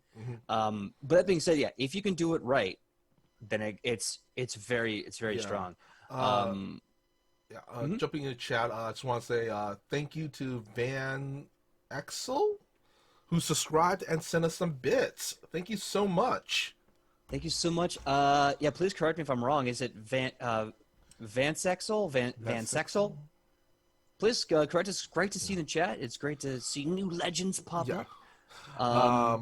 Yeah. Let's go on to the next Bloodline spell, which is Embrace the Pit. All right. Devil horns grow from your skull, and your skin takes on the features of the devil responsible for your demonic bloodline. I got my horns right here. You gain resistance 5 to evil, fire, and poison, and resistance 1 to physical damage, except silver. You can take good damage even if you are evil, and you gain weakness 5 to good damage. Heighten heighten 2, you get the resistance to fire, evil, fire, and poison increases by 5. The resistance to poison damage, except by silver, increases by 2, and the weakness to good increases by 5. Yeah, this one is tricky because the resistance to physical damage is increased by 2, except silver, because that bypasses that resistance. But it's that weakness caveat, which makes sense. You're basically, for a small period of time, turning into a devil. So you would be weakened to good damage. But it sucks if you get hit with a good damage spell, and suddenly it's doing 5, 10, 15, 20 more damage. So you really have to be like, and also ask yourself, what's the reality of the enemy you're fighting is going to be swinging good type damage? Yeah, if you're going to be fighting like a demon or a devil, yeah, you know they're not going to be throwing around good damage anyway. So yeah, embrace the darkness within. Absolutely. 1 second. So anyway, PJ, do you want to take the greater bloodline spell? Sure. The greater bloodline spell is Hellfire Plume. Very Ghost Rider. Very Ghost Rider. Range is 60 feet, 10-foot radius, 60-foot tall cylinder. So this is more of a stacked spell, but it's really good. You call forth a plume of hellfire that erupts from below, dealing 4d6 fire damage and 4d6 evil damage. Heightened 1 increases both damages by a d6, meaning at level 20, this would be a 10th level focus spell at this point. This would be another one of those 18d6 damage types that will also, it's a basic reflex. So if they could critically fail jumping out of the way of the plume, that 18d6 becomes a 36d6. Yeah, and what's really cool about this is not only is this an area spell, this is also an anti-air spell. Yeah. It's one of those really good spells. When they're coming from land and air, and they're at least within that 50-foot diameter, that 50, 60-foot space, it's oof. At just the 10 feet alone, the 10-foot, is it radius or diameter? 1 second. 10-foot radius. Yeah, radius. That means it's a 20-foot diameter. So even if they're not 60 feet in the air, you still have 20 feet of ouchie coming your way. Ooh, ooh. Okay. Now we're gonna go jumping into let's see, the Bloodline ability, which is Hellfire scorches a target or fills your tongue with lies. Either a target takes 1 fire damage per spell level if the spell already deals initial fire damage. Combine this with the spell's initial damage before determining weaknesses and resistance, or you gain a +1 status bonus to deception checks for 1 round. So it'll buff either a direct damage spell, or it'll help you with, your utility stuff. Yeah, if you multi-class into Rogue, I think there's a thing they have called the Twin Strike Feint as a feat, and I think that I want to say it's based off of a deception check. So you could, in theory, get bonuses to sneak attacking in the middle of combat.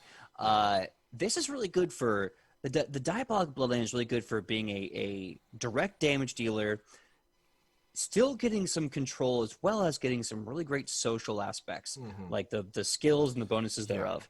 I want to say this is basically Rufa, King of Hell. I could see that. Yeah, so what I love is what we're seeing is that the Sorcerer Bloodline definitely does give you a very clear concept of what your build could be. Doesn't limit you. You can still be a Diabolic Bloodline Sorcerer with a bunch of like bonuses to grappling and strength, and then you're using all your fire damage point blank, like just basically giving a good old-fashioned I'm trying to think of that DBZ character who grabs people and blows up. Chao Su. It's the Chao Su build. I kind of want to say, once again, it's the lawyer build. It's enforce. It's what is it? It's law and punishment. Well, yeah, that's one of the great things about the distinction between devils and demons. Demons are corruptors; they are destroyers. Devils are manipulators and liars, and they're both gnarly. Now, here's the other D that I think everyone's going to be excited about: the Draconic Bloodline. The blood of dragons flows through your veins. These beasts are both fearsome in combat and skilled at magic. If you want to be that dragon disciple, this is another good way to do it, besides being a kobold or a dragon instinct barbarian. Your spell list is arcane. A little redundant. However, this is going to be saving you a lot of work on how to fill in your magic spells. The bloodline skills that you get are Arcana and Intimidation. So right now you're basically playing a stripped down super wizard. Your cantrip is Shield. It's a great it's a great spell for keeping your butt alive. The fact that it's just going to take damage off is very, very good. You also get True Strike, which in this edition, it's finally useful. The fact that you spent one action to basically get to roll twice or to roll with a massive bonus instead of using it one turn and then getting the benefit the next, which is dumb. So glad. True Strike is so good in second edition. Anyway, I'm getting carried away. Resist Energy, good. Haste, an amazing buff spell. Spell Immunity, also great. Chromatic Wall, damage. Dragon Form, because who doesn't want to turn into a dragon?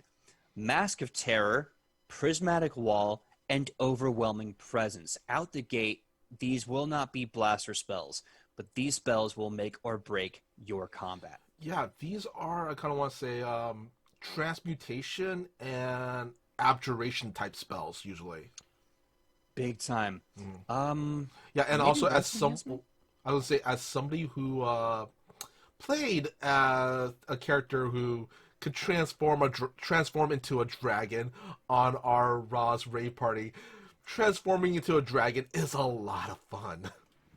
Yes. I gotta pick up a limo.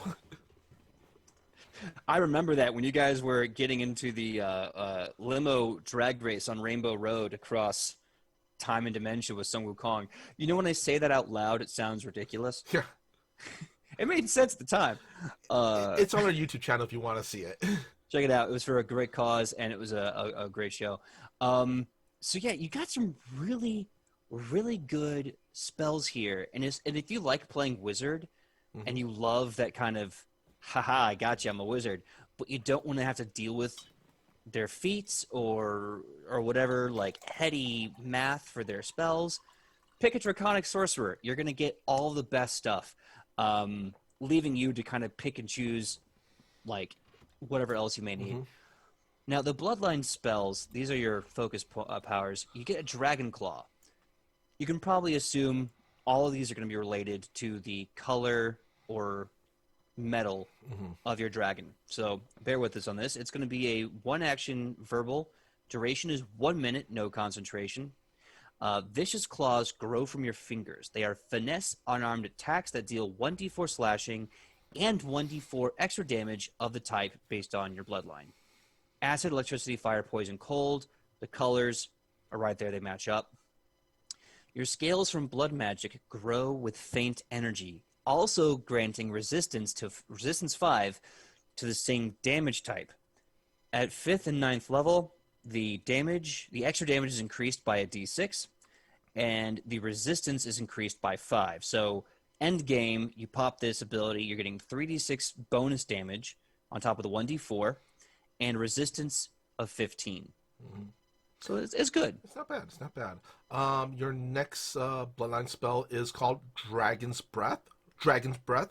It's a 2-action ability, somatic and verbal, area of a 30-foot cone or a 60-foot line originating from you. Saving throw, basic, reflex, or fortitude.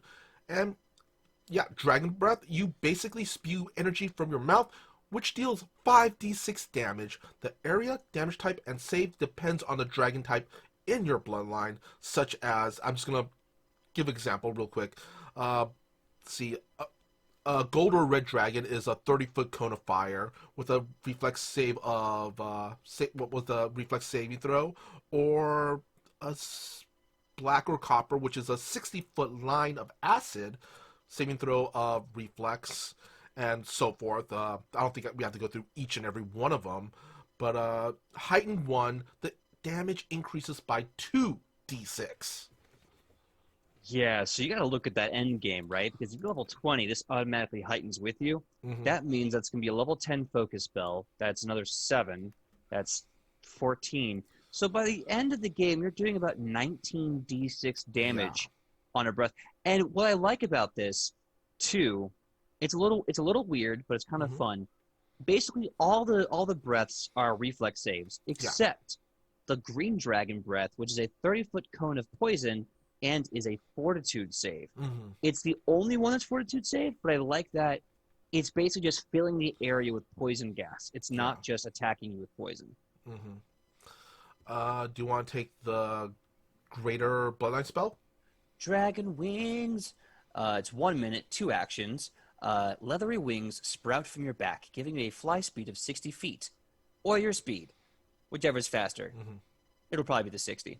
When the when the spell's duration would end, if you are still flying, you float to the ground as Featherfall.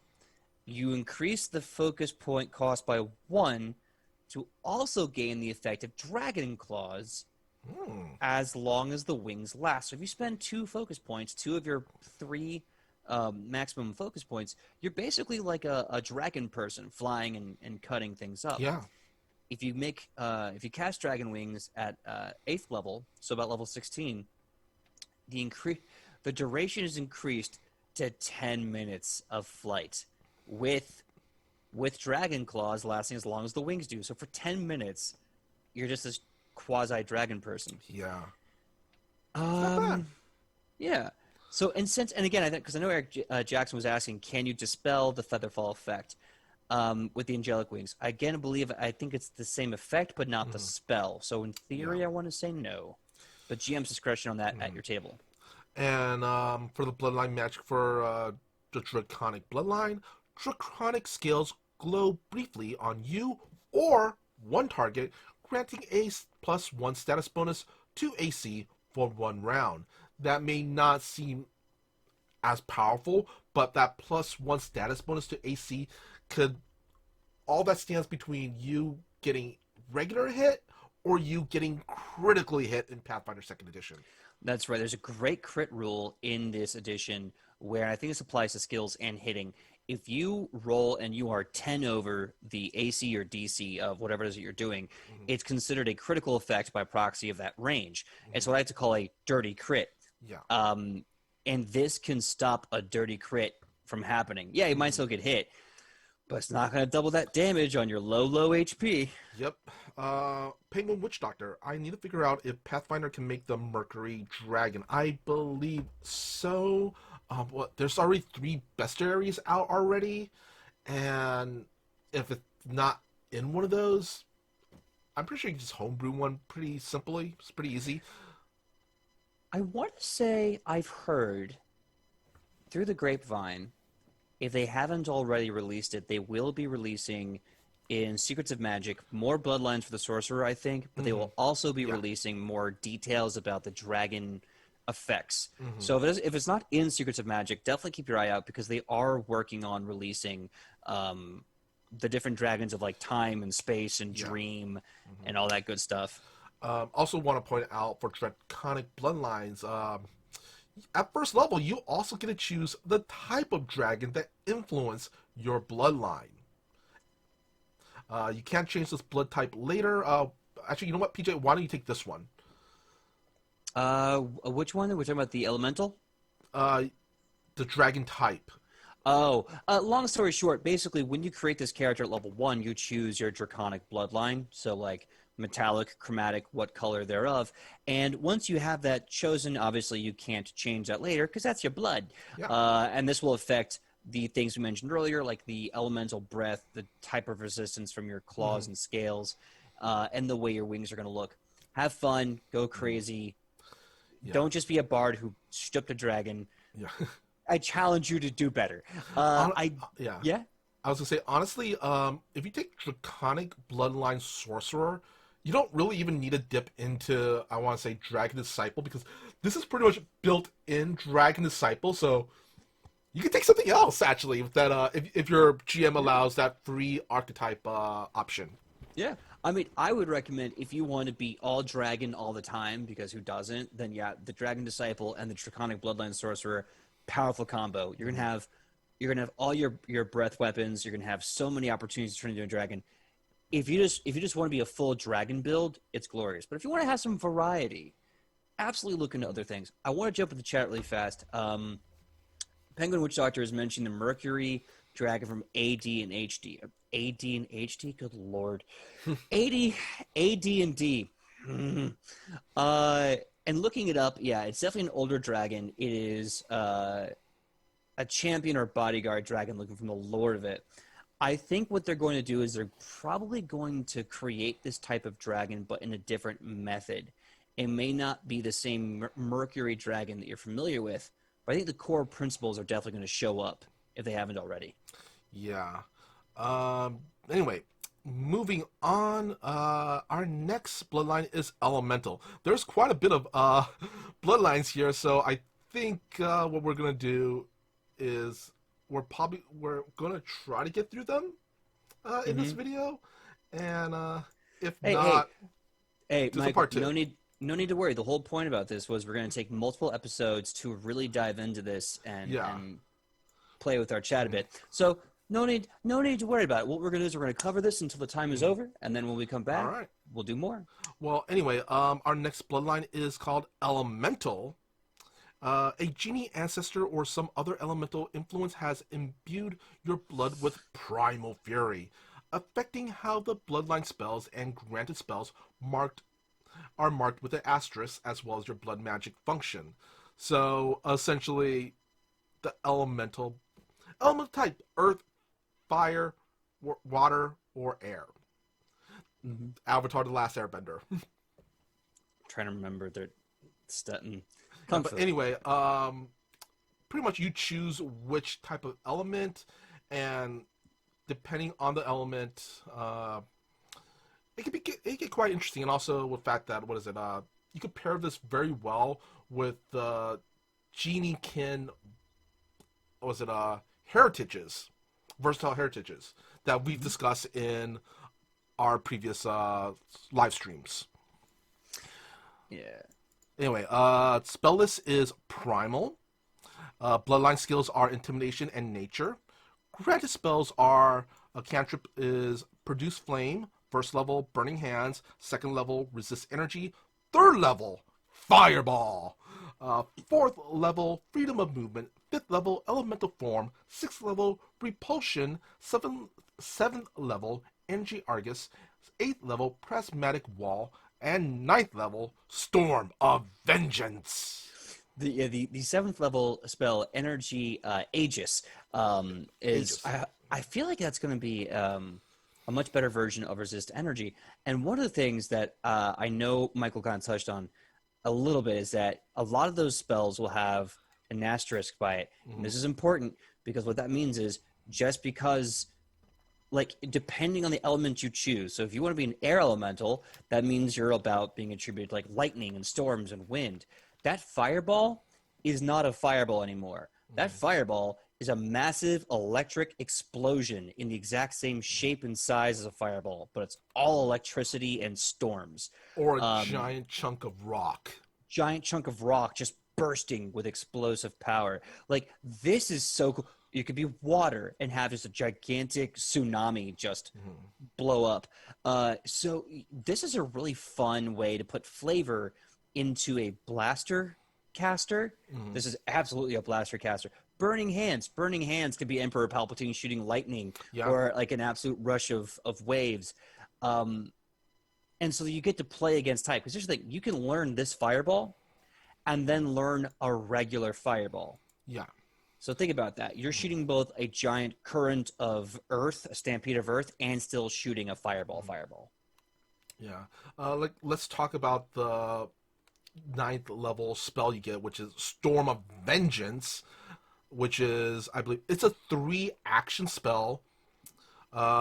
Material, somatic, and verbal. Range of 800 feet. And an area of 360-foot burst. So, yeah, it's gonna hit. It's gonna hit. Duration is sustained up to 1 minute. A massive storm cloud forms in the air in a 360-foot burst. Beneath it, rain begins to fall, and gales impose a -4 circumstance penalty to physical range attacks and weapon range attacks. And the air in the area becomes greater difficult terrain for flying creatures. When you cast a spell, and the first time each round you sustain the spell, you could choose one of the following storm effects. You can't choose the same effect twice in a row. You got Acid Rain. Each creature in the storm takes 4d8 acid damage with no saving throw. Hail. 4d10 bludgeoning damage to the creature beneath it. Basic fortitude save. Lightning. Up to 10 bolts of lightning strike down, targeting creatures of your choice in the storm. No more than one bolt can target any one creature. Each bolt deals 7d6 electricity damage and a basic reflex save. Rain and wind. Heavy rain and whipping rain reduce visibility and mobility, making the area under the storm cloud difficult terrain and making everything seen through the area concealed. And then Thunderclap. Each creature in the storm must succeed at a fortitude save or be deafened for 10 minutes. A creature that succeeds is temporarily immune to thunderclaps from Storm of Vengeance for 1 hour. And at heightened 10, the range increases to 2,200 feet, and the cloud is a 1,000-foot burst. I like to call this type of spell, it's a region affecting spell. This is what we like to call plot magic. This is narrative magic. You're no longer trying to roll to hurt the boss. You're rolling to hurt the story. So if you're stepping up to like an evil city, or I don't know, whatever, the city where your enemy is sieging, right? You have a level 10. Level 10 at this point is basically god magic anyway. So you're like, you know what? That whole city, F that whole city. You're going to cast Storm of Vengeance on practically the entire siege happening. And most of those soldiers are going to be low-level soldiers. A 40-10 or 48, if it doesn't kill them, it's going to basically put them bloodied, Yeah. deafening all of these people. So, like, you just sit back for, like, a minute, ruin the whole town, Yeah. and then charge Ooh, in. pop this over the big bad's evil fortress headquarters. Mm-hmm. Oh yeah, it's bonkers. And what I like about it is that yeah, it's up to a minute, so that's 10 rounds, right? 10 rounds, you get to choose. I think one of these different effects. You cannot choose the same one twice, so you're not gonna just gonna be like pelt them with hail, which is gonna force you as a player to make some creative, devastating choices. Like, no, I think I'm going to, I don't know, deafen everyone in the city for 10 minutes. Yeah. This Or is multiple gnarly. lightning bolts battering down their siege weapons. Oh, Mm-hmm. or honestly, if you're on the defensive side of things, pop this on the invading army. Destroy all their siege weapons. Oh, absolutely. This is what I call it, that narrative magic. You Yeah. are attacking the story, which makes sense. The 10th level spell. Mm-hmm. Gods don't worry about fighting dragons. Gods worry about fighting Gods. reality. Yeah. The bloodline spells. Now, again, these all, well, two of the three have asterisks. So the type of damage you're going to be doing is based on the element that's deep inside you. Elemental toss, pretty safe bet. You're throwing your element at someone. With a flick of your wrist, actually just what I did, you fling a chunk of your elemental matter at your foe. Make a spell attack roll, dealing 1d8 bludgeoning damage or fire damage if your element is fire. On success, doubling that on a crit. The spell has your elemental trait, 30 feet, one action, targets one creature, and it is heightened 1 for every level, additional d8 of damage. So at level 20, this is going to be 10d8 of either bludgeoning or fire damage within 30 feet to one creature. Yeah. It's not bad. It's a safe spell to put in your toolbox. Absolutely. Ooh, there's an interesting conversation. Penguin Witch Doctor says control weather to hide that it is coming. That's I like where your brain's at, Penguin, Yeah. because in theory, if you have this dragon, right, and of course the culmination of dragon magic would be sheer reality control, right? So you have someone who's like, I'm going to control the weather, so it just looks like it's overcast, and then suddenly here comes a dragon sorcerer who's like, yes, and I shall bring down the rain. I would give penalties to the people in that area because you basically sneak attack them with a storm. Yeah. Our next bloodline spell is called Elemental Motion. 2 actions, somatic and verbal, duration of 1 minute. You call upon your element to propel you, improving your speed depending on your element. The spell has your element's traits. This kind of reminds me a little bit of that, what do you call it, the Magus slide ability a little bit. Yeah. I want to say, anyway, if it's air, you gain a fly speed equal to your regular speed. Earth, you gain a burrow speed of 10 feet. Fire, you gain a fly speed of equal to your speed. And water, you gain a swim speed equal to your speed.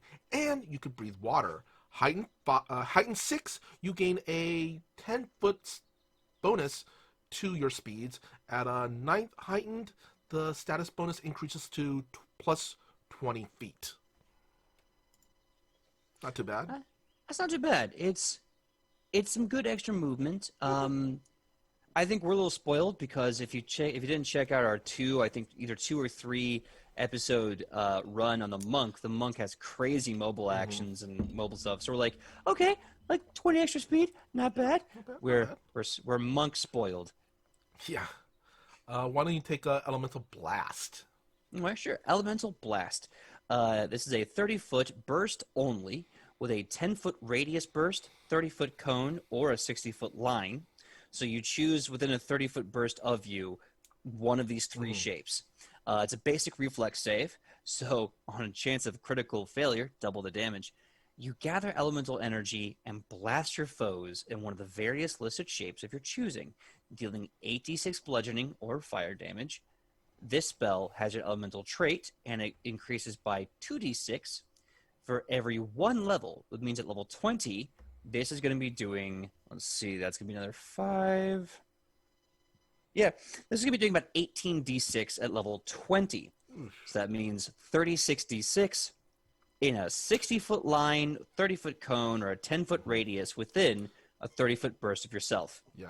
This basically replaces Elemental Toss. This is Elemental Toss on steroids. Yeah. This is really, really good too, and it's simple, it's effective. To be honest, I wish it was something else because I feel that Elemental Blast and Elemental Toss could have been just combined, and we got a different, greater Bloodline spell. But that's just me personally. Well, I think remember the detail at the beginning of this process is that this is a blaster caster, right? Yeah. The blaster caster, or depending on some builds from the old 3.5 days, the mailman build, where they you deliver spells from way across. Yeah. The whole point is putting numbers down range, putting big numbers in a big area. So I think as far as that job is concerned, if that's your thing, if you're like, I want to play the sorcerer who's going to blow crap up, the elemental one is for you. I would recommend staying away from fire just because it's really good at the beginning, but end game you always run into creatures who are resistant or immune to fire damage. But the fact that you can do an 18d6 earth type damage, that's insane. Not bad. The Bloodline magic for Elemental Bloodline is elemental energy surrounds you or your target. Either you gain a +1 status bonus to your intimidation checks for 1 round, or a target takes 1 damage per spell level.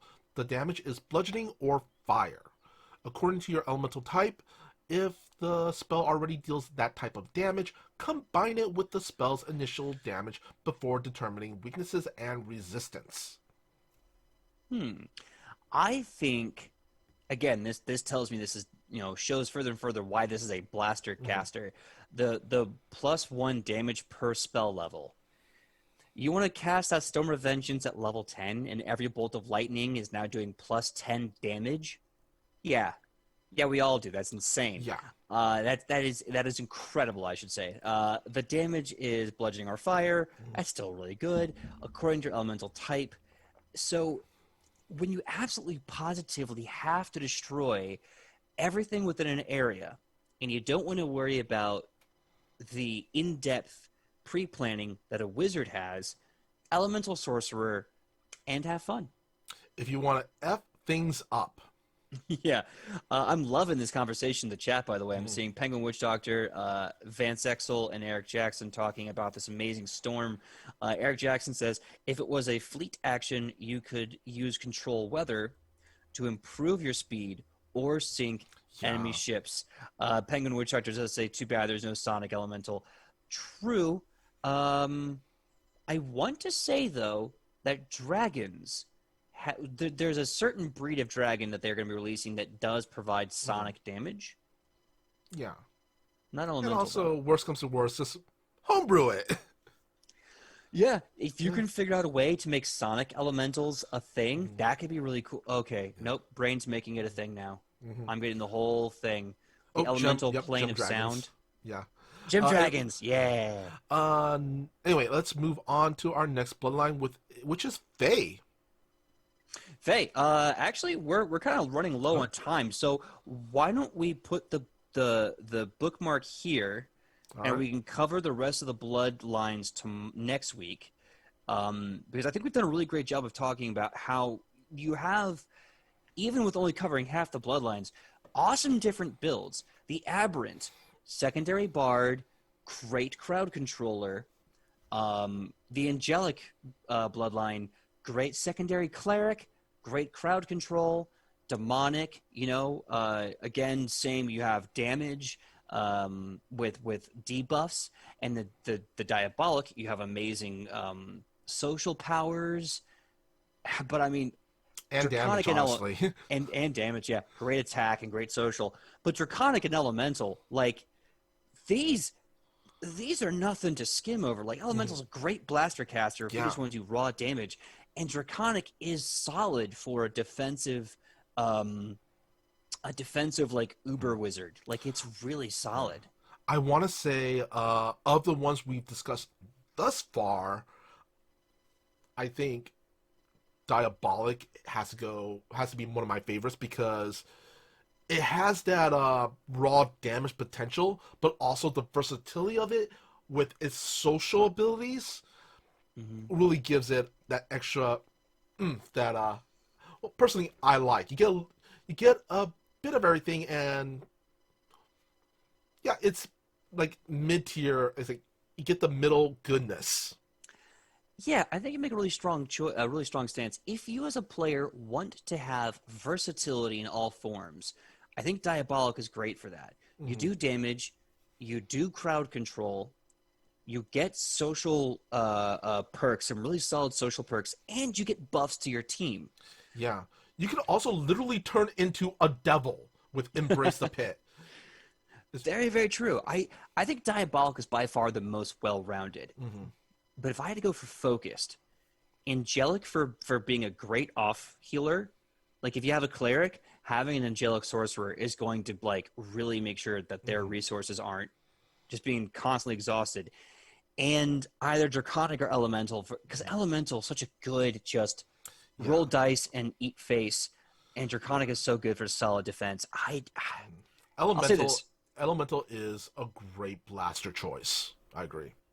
If I'm too much of a coward to play a wizard, and believe me, I am. A coward, I mean. I'm not playing wizard. I'm definitely going Draconic Sorcerer and get Wizard Light with the stronger spell, like the strong spells. I really like that defensive lineup. I also really like the Aberrant. It's my second choice. Also, reason why is because of its versatility. Yeah, the bard-like crowd control spells are, and days for a cantrip may not be heavy hitting, but its reliability is so sweet. I want to say of early levels, which is one through 5 of the Bloodlines, Aberrant and Angelic. Yeah, They're strong early. They're really early strong. Really strong. Like Angelic is such a good healing class early on. And Demonic is nice. I think it's, again, it depends on what you want to be doing with it. Really fast, I want to agree with Van Zexel. I think that if the elements didn't all just do bludgeoning damage, that would make more sense. Like if water would be piercing because you're throwing ice. Maybe electricity or the air is slashing damage because it's like a wind vacuum. I agree with Van Zexel. In fact, I would even homebrew it that is the case because bludgeoning is too broad. Yeah. Also, I know I keep saying this, but about versatility, but Diabolic, I'm always a fan of having many different tools in your toolbox when it comes to stuff because, honestly, your GM is usually going to throw everything and the kitchen sink at you. So it's always great to have different types of tools, but also if you're going to go with almost, oh man, what did they announce recently? Kingmaker. They're going to do a reprint of that. If I had to play a Sorcerer in Kingmaker, and it's level 1 through 20, I would go with Elemental Sorcerer for Storm of Vengeance. That was from the Dragon one. I want to say it was Dragon, right? Storm of Vengeance is Elemental. Oh, you're right. Oh, I'm so sorry. I got my brain confused. Yeah. To be fair, though, you could also probably learn Storm of Vengeance as a Draconic Sorcerer still. True. But that damage is so good. Speaking of which, I'm seeing in the chat, Penguin Witch Doctor is a cleric of Thor. Awesome to see a cleric of Thor here. Love it. And thank you to Van Zexel for all the really awesome gift subs. Thank you so much. That was really sweet of you. Glad to have you in the chat. Glad to be talking with you. And without further ado, I think it's time to say goodbye. All right. Well, I guess I'll kick things off. I'm Michael Powell, and you can find me all over the internet on my social medias, which is usually at Mr. Kapow, that's MRKAPAO, or my Facebook page, which is facebook.com/Michael Powell Does Stuff, because I do a lot of stuff, like my YouTube channel, Fantastic Tales of Adventure. And on Thursdays at 6 p.m. Pacific Standard Time, I'm on the Toyzilla Network channel on Twitch with a show called Toyzilla Live, where me and my co-host David talk about all the new toy news, and we, jump into some nostalgia stuff. So it's a lot of fun. So hope to see you there. How about you, PJ? Thank you so much for asking. My name is PJ McGaw. You can find me all over the internet at pj.mcgaw, Facebook, Instagram, TikTok, Twitter. Come find me. Let's have a good time. I'm getting back to the gym, so I'll probably be doing gym selfies if you like that. Also, when I'm not here with Michael Powell on Tuesdays, you can find me, him, Sydney, Ian, Kylie, she's coming back, as well as our good friend Sam, as always, for Edge of Legend, the Pathfinder 2nd Edition homebrew show. They were just able to conquer the Red Rock tribe in the Godlands, and now they have an army of Griffin riders. Basically, they're trying to stop World War Orc from taking over all of the Adolfon continent. And we're going to be taking a small break because the heroes decided, you know what? Let's go to WrestleMania. So they're going to be going to South Asmacon's Lucha competition so that Ichi can win her family's title and honor back from her nemesis. So tune in to the next couple episodes to watch a very awesome side story as we grow that. Yeah, last but not least, before I forget, I put the link back in the chat. I think today is the last day that you can buy a raffle ticket to join me and No Nat Ones for our one shot for Jasper's Game Day. You got to be playing alongside me, and your GM will be No Nat One, and I don't know what the game is yet. They haven't quite told us, but look forward to a fun Pathfinder game. It'll be the first time ever I actually get to play this system, and not just GM it, and you'll get to have No Nat One there as your GM. So it's going to be great, and it's for a great cause. Hey, PJ, do you want to give our audience here a sneak peek of what kind of character you're playing, or are you going to save that? That's just it. I don't know. I don't know the levels. I don't know anything. I'm going to try and do a Magus Champion hybrid because I love those two classes, and I want to see if they play well together. But there's no dedication for the Magus yet, so I might have to be a dedication champion. I don't know yet. The event is happening in July. I believe July 11th at 12 p.m. Eastern Standard Time, which means my butt's going to have to get up at 8 in the morning to do this. So I'm going to be on coffee, and it's going to be a good cause for suicide prevention awareness. Yeah, it's going to be great, though. The link's in the chat. If you need it again, please ask. And yeah, without further ado, Penguin Witch Doctor. What? No swashbuckler? I do love the swashbuckler, though. I really do. He loves swashing those buckles. Buckles need to get swashed, man. That's what I'm here for. But anyway, I guess, bye! Bye, everyone.